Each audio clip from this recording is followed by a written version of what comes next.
Hi hello friends, എല്ലാവർക്കും സുഖമല്ലേ? ഇവിടെ ഞങ്ങൾക്ക് എല്ലാവർക്കും സുഖമാണ്. ഇതാണ് ചുക്കിടിക്കായൽ എന്നാണ് ഈ പയറിൻ്റെ പേര്. ബീൻസ് പോലെ ഇരിക്കുന്നെങ്കിലും ഇത് ബീൻസ് അല്ല. കണ്ടോ, ഉള്ളിലെല്ലാം നിറയെ പയറുകളാണ്. കുറച്ചുകൂടി മുറ്റിക്കഴിഞ്ഞാൽ ഫുള്ളായിട്ട് പയർ മാത്രമേ ഇതിനകത്ത് ഉണ്ടാകത്തുള്ളൂ. ഇവിടെ കറി വെക്കാനും അതുപോലെ തോരൻ വെക്കാനും ഒക്കെ കൂടുതലായിട്ട് ഉപയോഗിക്കുന്ന ഒരു തരത്തിലുള്ള പയറാണ്.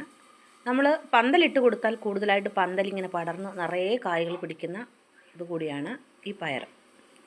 രണ്ട് സൈഡും നാരുകളുള്ളതുകൊണ്ട് നാരുകൾ ഇങ്ങനെ എടുത്തിട്ട് നമ്മൾ ഇതുപോലെ മുറിച്ചാണ് ഇവിടെ ഇങ്ങനെ എടുക്കുന്നത്. ഒടിച്ചൊടിച്ചിങ്ങനെ എടുക്കും എല്ലാവരും. അങ്ങനെയാണ് ഇവിടെ കൂടുതലായിട്ട് ഞാൻ കണ്ടിട്ടുള്ളത്.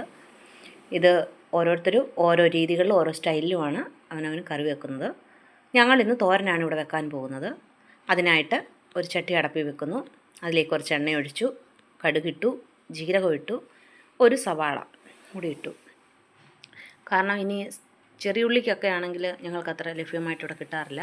പിന്നെ വെളുത്തുള്ളി ഇട്ടു, കുറച്ച് മഞ്ഞൾപ്പൊടി, കുറച്ച് ഉണക്കമുളക്, വേണമെങ്കിൽ പച്ചമുളക് ഇടാം. എല്ലാം കൂടി ഇട്ടിട്ട് ഉപ്പും ഇട്ട് നല്ലതായിട്ട് നമ്മൾ വഴറ്റിയെടുത്തിട്ട് നമ്മൾ മുറിച്ച് വെച്ചിരിക്കുന്നതായ പയറെല്ലാം കൂടെ അതിലേക്ക് ഇടുന്നു. ഇട്ടിട്ട് കുറച്ച് വെള്ളം കൂടി ഒഴിച്ച് വെച്ചാൽ നല്ലതായിട്ട് വെന്ത് കിട്ടും. അത് കുറച്ച് വെള്ളം മതി. എന്നിട്ട് ചെറിയ തീയിൽ വെച്ചിട്ടാണ് വേവിക്കുന്നത്. കണ്ടില്ലേ, ഇപ്പം പയറൊക്കെ നല്ല വെന്ത് വെള്ളമൊക്കെ കുറച്ച് പറ്റി റെഡിയായിട്ടുണ്ട്.